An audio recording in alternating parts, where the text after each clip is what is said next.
Hello बच्चों, आज हम नया लेसन नए साझेदार का प्रवेश शुरू करेंगे। पिछले पाठ में हमने पढ़ा कि साझेदारों द्वारा अपने लाभ का विभाजन किस प्रकार से किया जाता है और किस किस प्रकार के खाते रखे जाते हैं।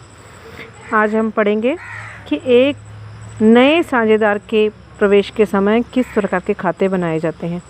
नए साझेदार के प्रवेश से तात्पर्य ये है कि कई बार साझेदारी वर्तमान में जो चल रही है उसमें मान लो कि 4 या 5 साझेदार पहले से हैं और एक साझेदार और बीच में ऐड कर लिया जाता है, तो उस साझेदार के ऐड के करने पर बाकी के साझेदारों पर क्या प्रभाव पड़ेगा।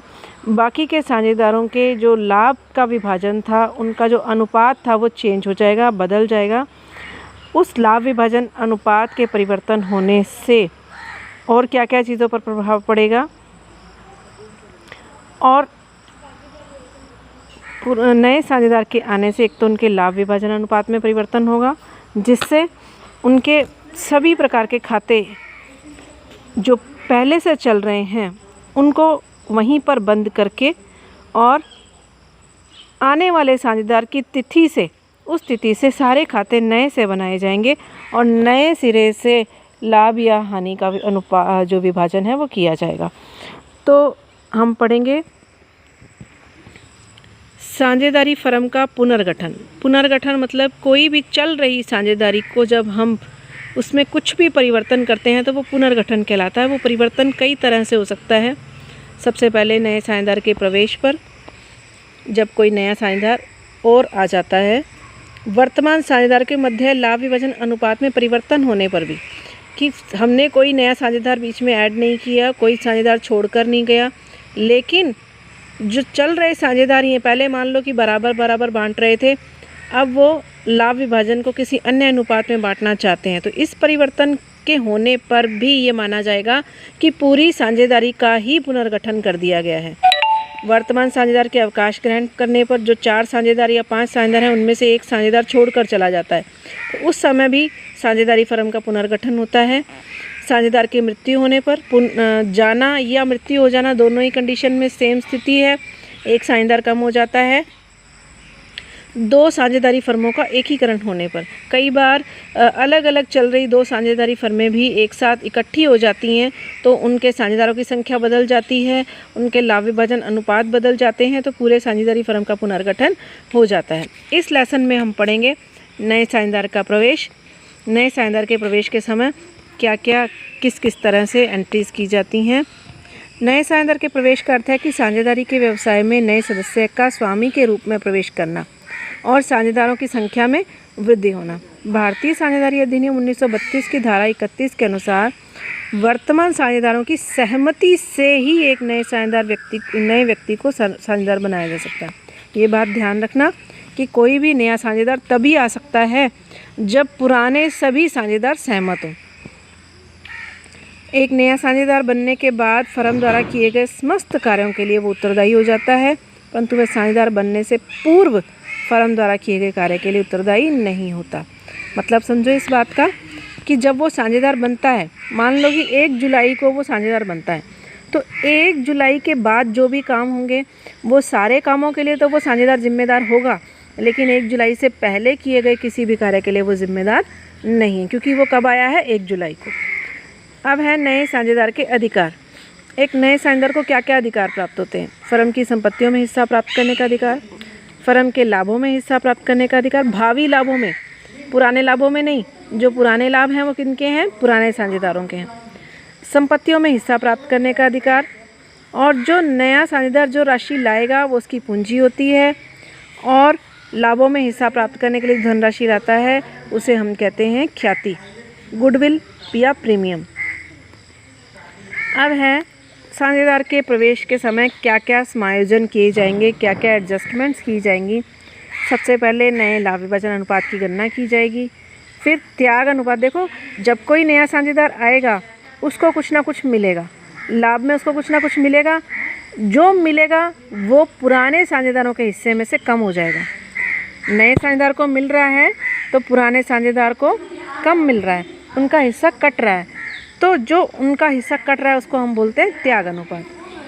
फिर होता है ख्याति का मूल्यांकन कि कितनी ख्याति फर्म की है, उसमें से नए साझेदार का हिस्सा क्या है।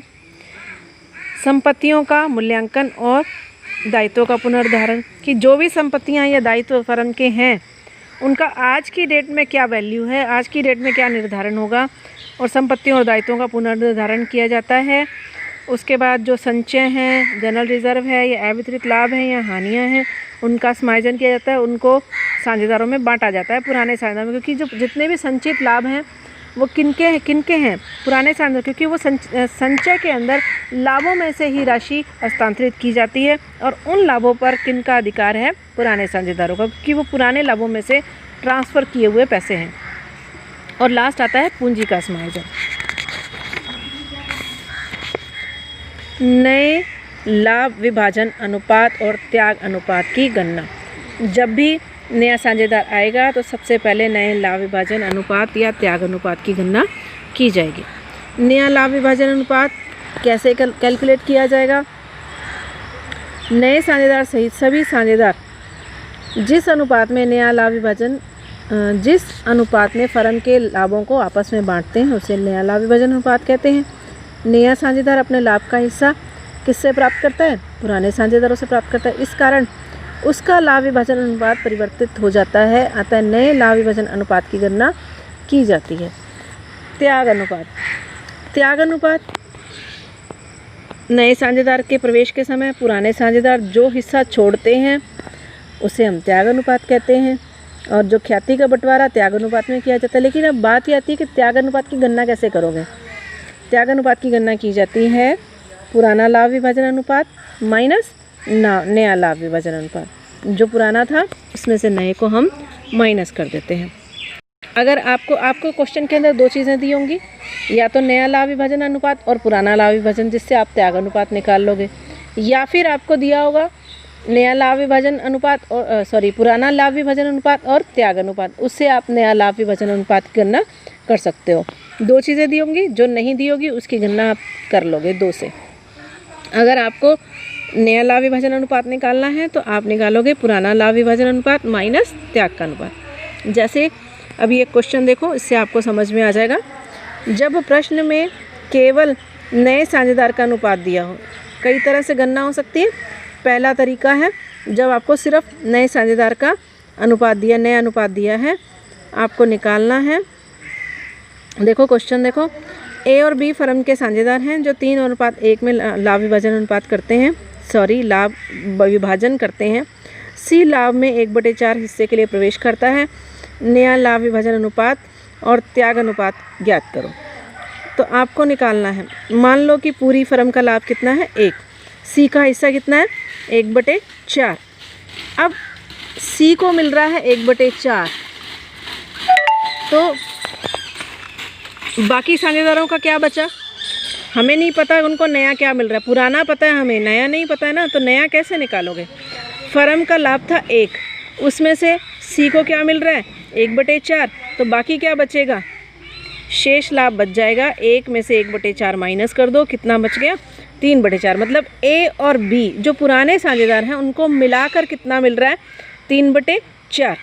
अब 3/4 में ए का हिस्सा कितना है और बी का हिस्सा कितना है। उनका पुराना अनुपात क्या था 3:1 था, तो 3/4 जो टोटल हिस्सा बचा हुआ है उसमें से ए का हिस्सा 3/4 और बी का हिस्सा 1/4।